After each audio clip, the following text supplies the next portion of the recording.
Ну что тут скажешь? Первая игра — это встреча команд абсолютно разных по классу. Можно проиграть дома, можно проиграть даже разгромно, но вот это проявленное безразличие — вот что преступно. После матча тоже никакой адекватной реакции, которую, честно говоря, я ждал, так и не дождался. Просто сплошное равнодушие. Вот эта история с Раносом вчерашняя, это тоже вот часть вот этой уже сформированной системы, а никакое не исключение. Ранос хочет играть в основе, либо уедет домой, тренер его домой отправляет, потому что ультиматумы, конечно, ставить дело последнее, это еще обсудим. Ну а что касается грузин, Грузия в своей силе, они очень хорошо повеселились в Ереване, победили, я уверен, что они захотят закрепить успех, или, как бы они сказали, продлить веселье уже в Тбилиси на стадионе Динамо-Арена при 55 тысячах своих болельщиков и с Кашей и Хвичей, которые уже в этом матче примут участие. В нашей команде тоже есть мужественные ребята, которые хотели бы проявить эти качества, чтобы не дать команде развалиться и сохранить остатки достоинства. Вопрос только в том, сколько этих парней. Честно говоря, на мой взгляд, немногое указывает на то, что этих парней достаточно, чтобы как-то эту ситуацию изменить. Я думаю, что все решат первые 20 минут игры. Если Армения выйдет в правильном настроении, будет рисковать, сыграет агрессивно и в какой-то мере повезет, удастся быстро забить, тогда все это будет иметь смысл за этим следить.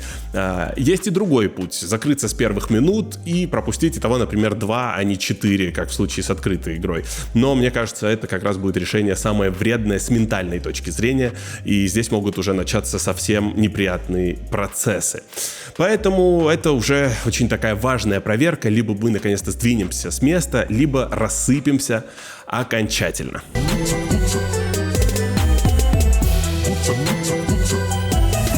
В общем, Барри Камнель, вы на канале В Бутсах, меня зовут Гарик Акопян. Вы смотрите мое превью к матчу Грузия-Армения, к ответному матчу между этими командами. Если вам нравится это смотреть, то, пожалуйста, подтвердите это, поставив лайк этому видео, а также подписывайтесь на канал, чтобы не пропустить обзор и разбор матча, я думаю, либо на следующий день, либо через день после его завершения.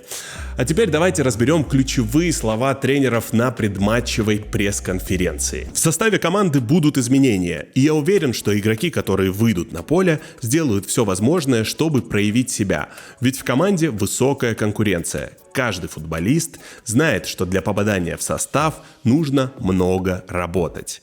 Сейчас многие игроки показывают хороший уровень, и для меня, как для тренера, это отлично. У меня есть выбор. Гурам Каша вернется в команду, у него огромный опыт, и уверен, что он впишется в новую тактическую схему, которую мы использовали в Армении.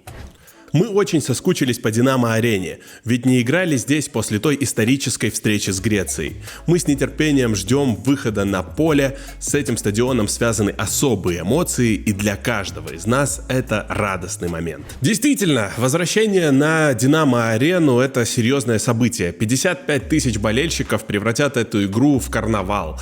Вопрос только в том, сможет ли наша сборная дать бой и стать частью этого праздника, или интрига умрет еще в первом тайме, и праздник будет не с нами, а на нашем фоне. А вот предматчевые слова Джона Ван Цхипа и Артура Серобяна, который, напоминаю, не вошел в финальную заявку на прошлый матч, поэтому сейчас мотивирован максимально. Грант Леон Ранос покинул сборную Армении. Он пришел ко мне с требованием: место в стартовом составе или ухожу. За свою тренерскую карьеру я не встречал ничего подобного. Игрок сам решает, играть ему или нет. А ведь он провел на поле всего несколько минут во второй Бундеслиге. Я принял решение, его не будет ни в старте, ни с нами в команде. Формировать идентичность – процесс. Это мой первый сбор. Нужны терпение и молодые таланты. С Грузией в Ереване подвели индивидуальные ошибки. Соперник сильнее, но завтра мы готовы дать бой и постараться взять реванш. Сначала мы оценим, какие игроки у нас есть. Система не главная, будь то 4-3-3 или 5-3-2, важно, чтобы футболисты понимали наш стиль и работали вместе. Мы должны адаптироваться к сильным сторонам соперника. Сейчас мы в процессе строительства. Против Грузии играли в 4-3-3 с акцентом на перегрузку в центре, но с сильным оппонентом важна и оборона. Нужно поднять уровень во всех аспектах. Я принял решение наставника, так как он главный тренер. Для меня важнее всего быть в команде, команде и чтобы команда побеждала. Неважно, был ли я подавлен, я все равно остаюсь частью сборной и всегда буду рядом со сборной Армении. История с Раносом стала очередным эпизодом в череде подобных ситуаций. Гранту еще не повезло, что на пресс-конференции рядом с Фанцхипом оказался не кто-нибудь, а именно Артур Серобян. Скромный и преданный игрок сборной, еще его речь, конечно, на его фоне контраст и резонанс по поводу поступка Раноса стал еще больше. Что касается отношений Раноса с тренером, мы знаем только версию наставника. Сам Грант Леон пока молчит и, скорее всего, либо скажет об этом очень нескоро, либо вообще никогда, потому что в сборной Армении так сложилось. Есть традиции, знаете, не давать комментарии о внутренних, как они это называют, проблемах. Но самое тревожное то, что это не единичный случай, а целая система. Не так давно Тигран Аванесян заявлял, что интересы его клуба, на тот момент это была Балтика, выше и важнее для него, чем сборная, поэтому отказался переезжать. Саркис Адамян вот уже перед этими сборами, мягко говоря, завершил международную карьеру. Напомню, что и Лукас Силараян на матче с Грузией не приехал, объяснив это личными причинами, за что очень быстро был прощен, но все-таки мы решили, что эти личные причины, в общем-то, заботы его клуба. Есть и другой пласт этой проблемы, это футболисты, которые могли бы выбрать сборную Армении, но предпочли другие сборные, несмотря на предложение от ФФА и даже всяческие уговоры от всех болельщиков и той же федерации отказались. Эта ситуация следствие стратегии федерации, ориентированной на игроков из диаспоры. В команде мало футболистов, выросших в армянском футболе. Зато много тех, кого буквально уговаривали принять армянское гражданство. И здесь важно, поиск игроков с армянскими корнями изначально неплохая стратегия, но когда команда построена уже не на приглашениях, а на уговорах, мне кажется, нужно как-то с этим притормаживать или как-то быть поумереннее, что ли, в этом. В идеале сборная должна быть настолько сильной и привлекательной, чтобы футболисты сами искали у себя армянские корни, чтобы иметь шанс играть за эту самую сборную. Когда Адамян еще тогда обиделся на Петракова и не приехал на сборы, Александр Васильевич рассказывал и объяснял, что связано это с тем, что тогда Ранос был в хорошей форме и получал больше игрового времени, а Адамяна просто не было места. А еще чуть позже Петраков рассказывал, что с качеством игроков беда, и поэтому федерации, в том числе по его просьбе, приходится буквально умолять некоторых игроков принять гражданство и играть за Армению. И вот это в свою очередь, обязывает его, как тренера, стараться выделять таким игрокам время, даже когда они этого не очень-то и заслуживают. И эта речь касалась в первую очередь Раноса тогда. Еще раз, можно проиграть даже крупно, но есть вещи, которые просто нельзя простить. Это когда игроки выходят на поле без желания, без малейших эмоций, когда привозят голы из-за детских ошибок, теряют позиции и даже не пытаются исправить, и что меня больше всего раздражает, злятся на это далеко не все, сами на себя, на партнеров, вообще нет вот этой эмоции. 3-0 дома, можно проиграть, но когда после такого поражения ты уходишь в чистой форме и не сделав ни одного подката, не испытав ни секунды какой-то злости, это уже не футбол, а позор. Вместо давления на соперника ленивое обозначение прессинга. Вместо самоотдачи они бегают трусцой, при этом теряют позиции. Такие игроки получают вызов в сборную, потому что их называют классными. Но где этот класс, я, честно говоря, особо не вижу. Они не добиваются результата, не выкладываются на поле. И, может быть, при таких обстоятельствах стоит дать шанс хотя бы тем, кто действительно хочет играть, кому важен флаг на груди, герб, кто готов сражаться, чтобы болельщики на трибунах не чувствовали себя обманутыми и униженными. Вы же проиграли матч за сборную. Почему вы хотя бы не злые? Почему большинство из вас выглядит как ничего не требующие от себя оптимисты?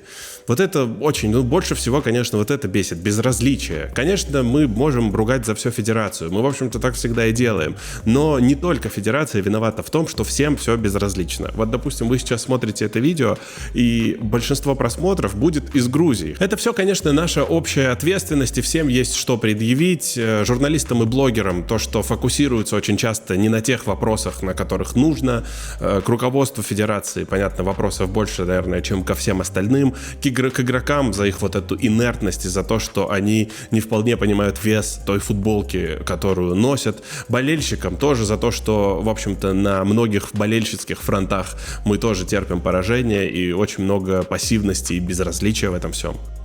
Но, друзья, внутри этого всего есть и какие-то позитивные моменты. Вот, например, у нас есть зритель, его зовут Рома, он армянин из Тбилиси, и он мечтал увидеть игроков в сборной. Он действительно очень эмоционально к этому относился. Мы попробовали вычислить, когда команда прибудет в Тбилиси, в аэропорт, чтобы он смог подкараулить их и с маркером и камерой напасть на команду. И вот, о чудо, все удалось. На одного счастливого болельщика стало больше. Вообще, дети, влюбленные в футбол, в свою сборную и клубы, за которые они болеют, это то, что мы просто не имеем права потерять. Такие, как Рома или мальчик с дедушкой, которые сидели рядом со мной на трибуне, они делают настоящее ярче и дают реальную надежду на то, что есть какое-то светлое будущее у этого всего. Такие вот видео, как с трибун, а также мои голосовые текстовые комментарии к матчам и другим важным событиям, я выкладываю в телеграм-канале. Подписывайтесь на него, ссылка в закрепленном комментарии. Чего нам ждать от ответной игры с Грузией? Я соглашусь с Джоном Ван Схипом, что схема 4-3-3 или 3-5-2 не имеет абсолютно никакого значения. Главное, в каком настроении выйдут наши игроки, будут ли они серьезно настроены не только выдержать то, что с ними произойдет на Динамо-арене, а будет воистину непросто, но и сохранить свое достоинство, побороться, ну или хотя бы как-то попытаться навязать какую-нибудь борьбу, может быть, не по результату двухматчевого противостояния, а конкретно в этот вечер. Грузины у себя дома, в состоянии праздника, при огромной поддержке трибун. Конечно, команда опытная, сплоченная и мастеровитая. Если сравнивать с нашей, конечно, сейчас качество это совсем разное. Так там еще есть глубина состава, поэтому они могут себе позволить ротацию, возвращение Каши и Хвичи. Это вообще уже какой-то космос. Хвича вообще в Париже стал как-то разнообразнее и стал интереснее играть, чем в Наполе. Тем самым задача еще больше усложнилась. Игрок абсолютно мирового класса. Микаутадзе вполне себе игрок мирового класса. И мы, в принципе, увидели в первой игре, что с ним ничего сделать не могли. А, конечно, их сочетание — это вообще что-то страшное. Я не знаю, что мы должны предложить и как мы можем оппозицию предложить. На самом деле, защищаясь, я думаю, никак. Единственное — играть агрессивно впереди и пытаться забивать самим. Что касается состава, я думаю, что все-таки Артака, Дашьяна и Гора Манвеляна не будет. Потому что слишком уж грубые были ошибки у них в первой игре. Я бы хотел увидеть Генри Авакяна в воротах. В опорной зоне понятно, что проблема самая главная и ключевая. Я думаю, что если будет два опорных полузащитника, это будут Иву и Удо. Или, может быть, на этой позиции попробуют Сергея Мурадяна. На это тоже посмотрим. Нападающие сборной по очереди, в общем-то, все ретируются, поэтому там особо даже выбора не остается. Если в одного нападающего, то, скорее всего, начнет Миронян, потом выйдет Калукян, либо наоборот, либо попробуют их совместить. В общем-то, здесь даже говорить не о чем, потому что выбирать особо не из кого. Если команда просядет ментально и будет еще один разгром, я боюсь, что могут начаться уже слишком глубокие и необратимые процессы, и вот этого, конечно, не хотелось бы, чтобы команда развалилась, и ее пришлось вообще пересобирать с нуля. Поэтому призываю помнить, за вас болеют дети, их мечты нельзя предавать, вцепитесь зубами, чтобы не стыдно было вспоминать этот матч. Есть у нас люди, готовые биться, я это знаю, есть такие игроки. Нужно просто, чтобы их было достаточно, их усилий было достаточно, чтобы что-то изменить. Поэтому удачи сборной Армении, удачи сборной Грузии сразу после матча с нами. И всем вам удачи, дорогие друзья. Спасибо тем, кто поддерживает канал. Благодаря вам независимый контент живет и растет, развивается. Если хотите помочь каналу финансово, это легко. Инструкция в описании и закрепленном комментарии. А можете просто написать о своем желании, и мы обязательно свяжемся. Каждый вклад — это топливо для новых выпусков. Болейте за своих и оставайтесь в бутсах. До встречи.